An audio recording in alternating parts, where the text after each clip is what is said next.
Cool, yeah, so thanks for having me. Super excited to be here today.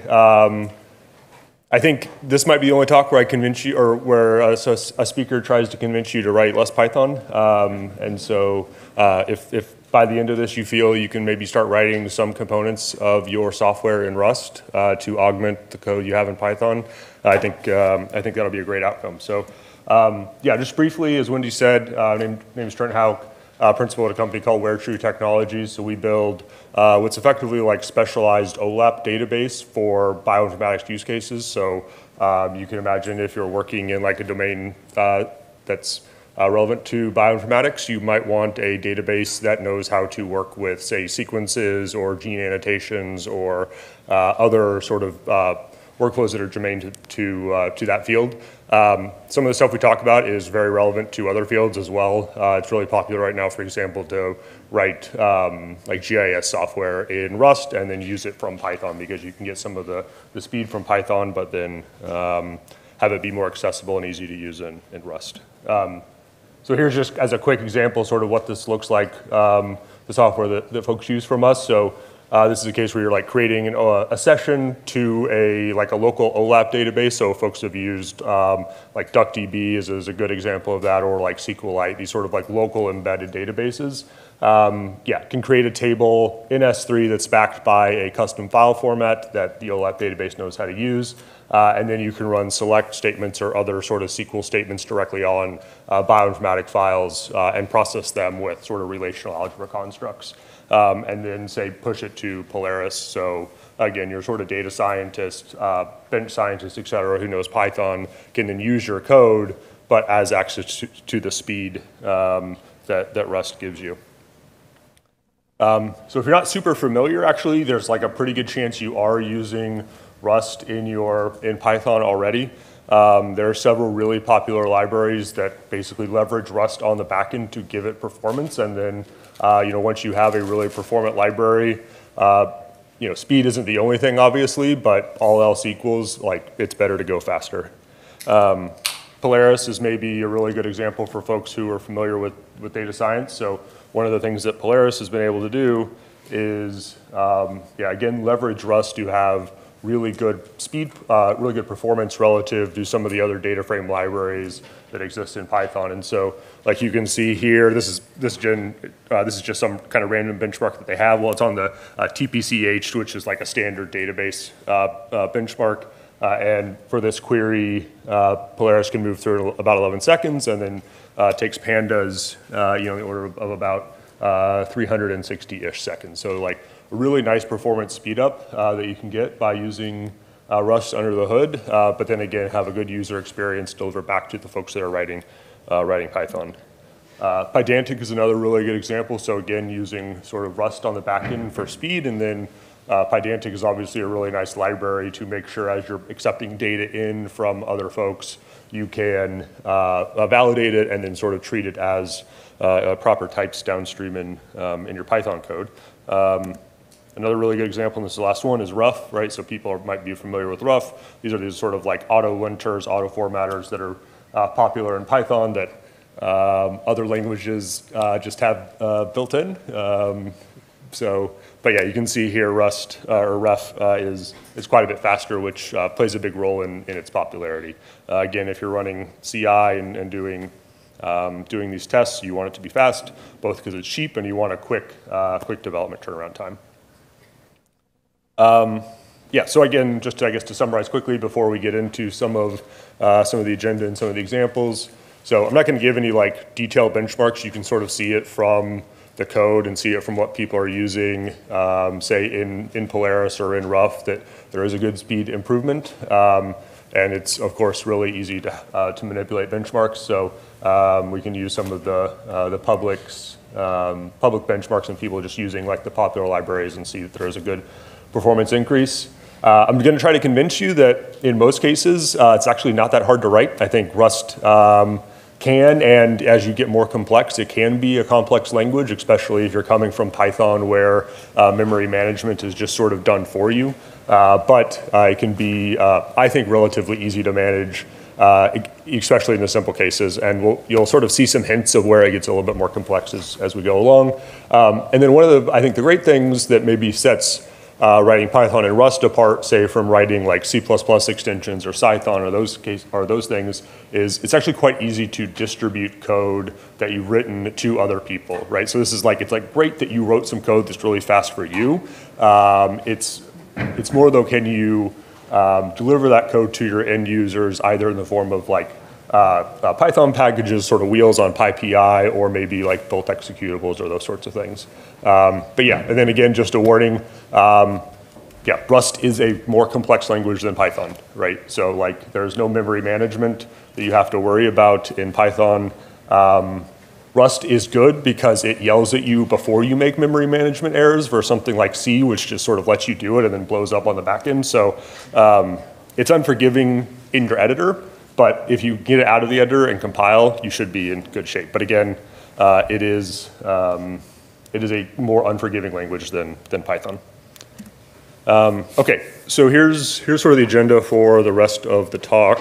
I'm going to walk through basically like an end-to-end example of what it's going to look like. So hopefully you can take what you see here today and go tomorrow or maybe throughout the week, Google some stuff, and I'll have some resources at the end that can help you. But basically we're going to go sort of end-to-end. We're going to implement a function in Rust.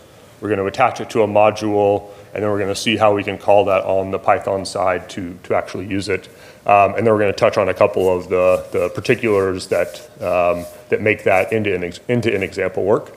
Then we're going to take a step back and look at SDLC, so software development lifecycle. Again, this gets back to what I was talking about earlier, which is great, you wrote the code, but how do you then give that code and make it accessible and usable to your users?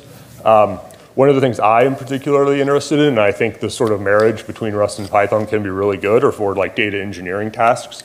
And so we'll talk a little bit about how you can use Rust, Arrow, which is like the memory specification format for arrays, and then Python to build really high performant data applications in Rust, but then deliver them to your end users in Python. And then finally, have a sort of brief conclusion where I will tell you what I already told you. So in an example, it's going to be super simple. We're just going to basically have a simple function that takes two numbers and returns their sum as a string. You will see similar examples to this on the internet. Okay, so here's an example. It's, again, the simple case is actually quite readable, right? So if you look, we basically have these little annotations over to the right. So like one aligns with the pound bracket py function. So that's just an attribute that is sort of imbuing this function with information so that later pyo3, which is the library we'll be using to go and take our Rust code and call it from Python, basically saying, yeah, this is a valid Python function, or is a function that we are going to cross the Rust Python boundary for. Then we can see function sum of strings, so this would be very akin to like def, sum of string as you might have in Python. We then have a and b, which are two input arguments. These are just use sizes, so this is sort of like an integer which is sized to the size of the register on the particular computer, but it's very similar to like an int, right? So you can just imagine rather than having a use size, you have a int if you're using type annotations. One of the things I would mention, and we'll talk a little bit more about this in a minute, is arguments that are intended to come from Python and go into Rust need to implement this from PyObject trait. Traits are not a thing in Python, but you can think of them as basically an interface that you have to implement.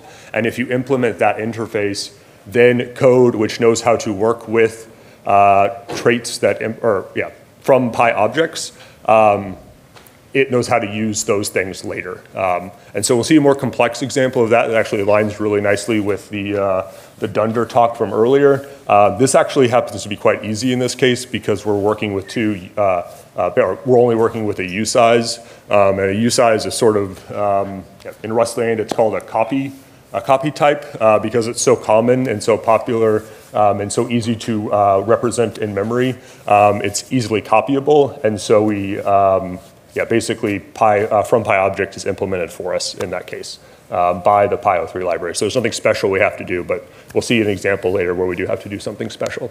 Yeah, and then the return type is pretty simple. There's two things I'd like to call out there. One, so I talked about how you're sort of going from Python land into Rust land, and in that case you need to implement from PyObject. So again, Rust can sort of take that PyObject in.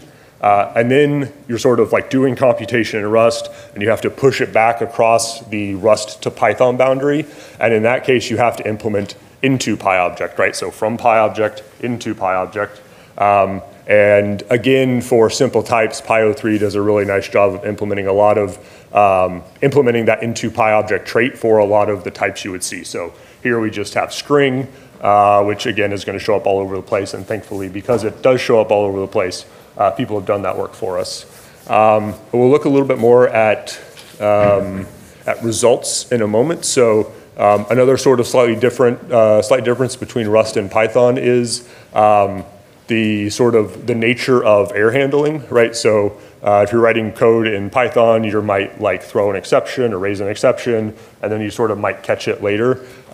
In the Rust world, you're actually basically returning a Py result, which later downstream, and we'll see, can be interpreted and actually then raised in Python land to raise an executable. So here we are returning a type, a Py result, that once it gets across into Python could be raised if the error is returned. In this case, this is basically infallible, so it's a bit superfluous, but to get you the idea. So we have this function. The next thing we need to do when we have this function is basically make it available to a module, right? So in Python, we would do like import blah, and then later we would say blah.function and then call it. It's pretty easy to do here in this world as well. So you basically just have your module. I call it PyCascades 2024. This is all handled, thankfully, by Py03. It takes two objects, or takes two arguments. This underscore pi, which I won't worry a ton about here, but it is basically a token that represents the GIL. I think folks probably might have a vague idea what the GIL is, or if you're kind of really into Python performance, would have pretty good idea of what it can be and some of the limitations that it causes on writing multi-threaded Python code. But suffice it to say, in this example, we actually don't need to access the GIL, so we can just ignore it. But really, what I guess important part to call about this code is, if you noticed earlier here, when we wrapped our sum as string with the Python or the Py function attribute, here we're using basically this combination of this wrap Py function macro and then passing it to add function, which is a method on the Py module type, and assuming sort of that all goes well, when Py03 is constructing our module, it will add that sum as string type to our module. So if that all goes well, really those are the only two things you really need to worry about. And then we can use Maturin, and so Maturin is part of like the Py03 ecosystem, and I probably didn't do a great job of explaining this at the beginning, but Py03 is basically the library in Rust that's like has this functionality, like the attributes we talked about, like the Py function attribute, the module, etc. So if you're developing that code, you have that like main.rs, which has the function we implemented, and then the module. You can run Maturin develop, and then you can run Python, and you can do import PyCascades. Call PyCascades.sum as string 1 and 2, and you'll get your result back. So so the simple case is actually like very simple, right? What we would like to do though is if we look back and we sort of imagine like, okay, we're a developer, but we're actually sort of writing code for other developers, and the sort of UX, and we want a good UX for our users, again, who are developers. And so this actually leaves a lot on the table in terms of things that we can improve, right? So it would be great if, like, again, someone who more akin to the sort of strongly typed world, I would really like type annotations, I'd really like a good function signature, and I really like a good doc string, like amongst other things. So these are sort of really nice usability things to have. And so we can like basically beef up the example that we looked at to be slightly more complex. And so this is a slight modification. What you'll see here is we have another Py03 attribute. And in this case, we can actually specify what our signature is going to be. So here it's A, B, and then like this is slightly newfangled syntax, but A, B / times, like basically that's saying the times has to be a keyword argument, right? So we have our sort of like primary A and B arguments into the function. Times is like a way it's going to be, like that function's going to be configured, so to speak, and so it's important that it's a keyword argument.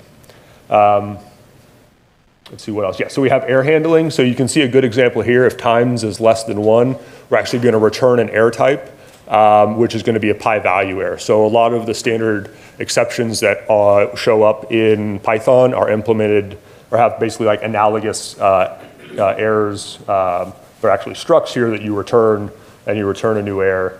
So this all looks great. So we have like a signature, we have some error handling, we get a Py value error if we pass to bad times.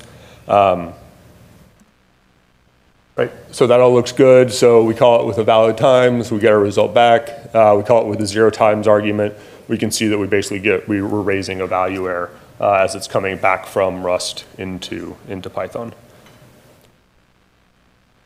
Finally, again, so this is a bit of a kludge, and it's something the Py03 developers are working on, is how to basically take the types that you would implement in the Rust function itself and turn them into type annotations, but we can add a POI file, POI stub file, and give a better developer experience to our users by then having this really nice doc string, right, that has the actual type annotations in your favorite editor, whatever that might be.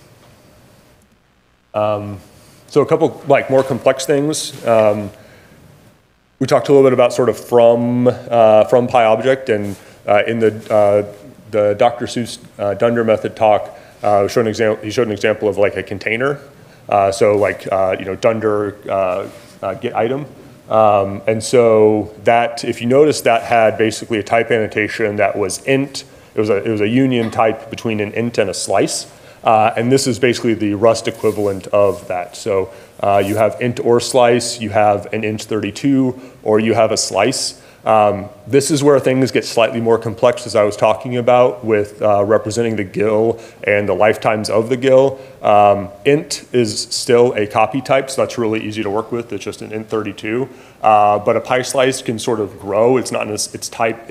Its size isn't known at compile time, which means it potentially has to be put on the heap, which means we need to specify a lifetime for it, such that the lifetime of the slice does not extend past the lifetime of the Python interpreter, because if that happens, I suspect it's undefined behavior, but basically you could potentially run into really big errors or issues, again, if you're sort of expecting to be able to reference something that no longer exists. Yeah, thankfully we can use a derive method in this case to implement the from PyObject for an enum, right? So we have like a complex type here, but actually because each one of those I32 and slice also implement from PyObject, we can then sort of quickly and easily implement from PyObject for this. And then like you see down below, you can use the sort of 1 or the slice to do like x of 1 or x of 1 to 3. Error handling, just briefly, so you can use a lot of the built-in exceptions. You can not obviously, but you can of course potentially have your own custom errors, and it's not a real big issue to implement those.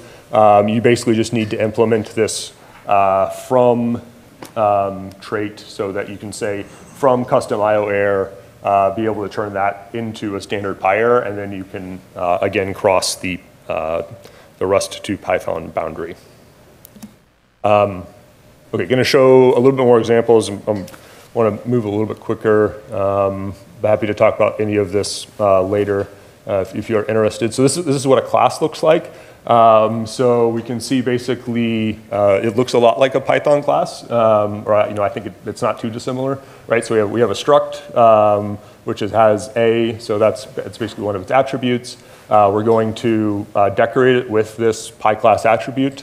and then we want to add methods to it, right? So we have this new, which is associated with the third comment, and so that's basically going to get mapped to the init method in Python. So later, as we'll see, we can init summer with a, which is going to be an integer. It'll then be associated with that a, with the a variable, and then later we have this PyMethods add function where we can then have it take new function or new inputs and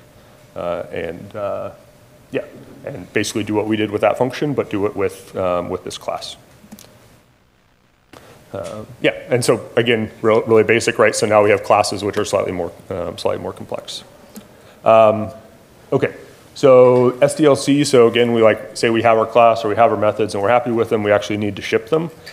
This is where Maturin is again really quite nice, and so I would highly recommend if you do want to do like a simple end-to-end example and actually type it out and make sure it works on your computer and have the confidence to basically do what you're seeing in front of you right now. It's great, like end-to-end tutorial, again, which can take you from writing the code to actually building a wheel that you can run. And so so the dev process is quite simple, thanks to the work that the PyO3 developers have done. Yeah, pretty simply and easily you can generate CI workflow, which allows you to basically build like target-specific dynamic libraries so that, say, your users on Windows or Mac or whatever can use your code. And then, say, this is something like Polaris, where you can see basically the wheels that have ended up after being built that you can install. The reason this tends to be really nice, or I think this is one of the big advantages Rust has over maybe even pure Python or NumPy or these other libraries, which are Python with probably heavy C dependencies, is you can really reduce the dependency load of your software. Where like for this is pandas, where you have like NumPy, PyTime, TZ data, which are not a ton, but then you of course have like a dependency tree, which you have to work with too. If you're building like one shared library associated with your wheel and then distributing that, you can basically build what you need into that dynamic library, and then that's what you're distributing with your code. So you can really, sort of reduce the dependency burden. Like if you do a pip install Polaris, it's a lot different than doing, well, it's much better now because so many people have worked on pandas and NumPy, et cetera, but again, you can just do a pip install Polaris and you'll notice the dependency, or the difference in the dependencies you have. Okay, so I'm a bit low on time, so I'm just gonna like work through this really quickly. But like I mentioned at the beginning of the talk, I think the combination of Rust and Python are really good, especially for like data intensive tasks. And so for folks who aren't familiar, Arrow is basically this specification that defines how data is laid out in memory. And because this, and with that specification, if different language packages and libraries implement code that can work with that specification, you can pass pointers to these Arrow objects back and forth across the FFI boundary, and in doing so, not necessarily copy these very large data sets. So you basically have a pointer to like a chunk of memory or a stream of data. You can generate that stream and work with that stream in Rust, but then pass a pointer to it in Python. And if Python knows how to interact with the Arrow specification, you can then have the performance benefits of the code in Rust, but again, your users could potentially work with their code in Python. So this is slightly more complex, but this gives you an example, a sense of what something like this looks like. So in this case, we're just going to take an input PyArrow array and double it. So you can see we have our double array function. It takes a PyArrow type of array data and returns a result, a PyResult, so either an error if it broke, basically, or a PyArrow type, which is itself array data. We are going to basically do some conversions, which is a bit like R heavy, or excuse me, a bit Rust heavy. But effectively what it's doing is it's taking an input reference to this array data, downcasting it, and making sure it's an int64 array before we do the multiply by 2, which is the line 6 is where we're basically mapping over our function and multiplying it by 2, recollecting it to data, and then returning it back. So it's a very simple function that hopefully shows, shows how you can take an input array, double it, and then here, right? So we're going to use PyArrow, which is like the Python arrow package, create an array. We can then pass it to our double array function and get back 2, right? So it's like super simple example, but hopefully shows what we can do. I fear I'm going to run out of time, so I will happy to talk about this in the future. But I think one of the really important things as you're dealing with a lot of memory, of course, is to not load all of that data into memory and more like stream that data out of, say, like an object store or off the disk. First, again, taking 30, 40 gigs of data, trying to put it in memory, and then of course it not working. And so Arrow has the stream interface that you can use to stream data. And again, it's this like interface style functionality where if you have a get schema and get next functions that you implement, your code, be it in Rust or here in C, probably didn't think you were going to see C either, or Python can use the schema or stream these arrow arrays. And so I think maybe without getting into too much more of this, I might stop there because I think I'm running out of time, but if you're interested, I'm happy to talk more about like more complex examples, say where you're taking a Polaris data frame, an Apache Data Fusion data frame, working on it in Rust, and then pushing it back to Python where you might, say, work on it in a Pandas data frame or a Polaris data frame. And so, just like to reiterate that I think it's potentially a really good option for folks who are doing data-intensive applications and want that performance of Rust, but are really cognizant that your downstream users, maybe Python users, and so they want that ease of use. So with that, maybe I'll stop there. Sorry we didn't get to the end, but again, happy to talk about any of the more advanced stuff after the fact.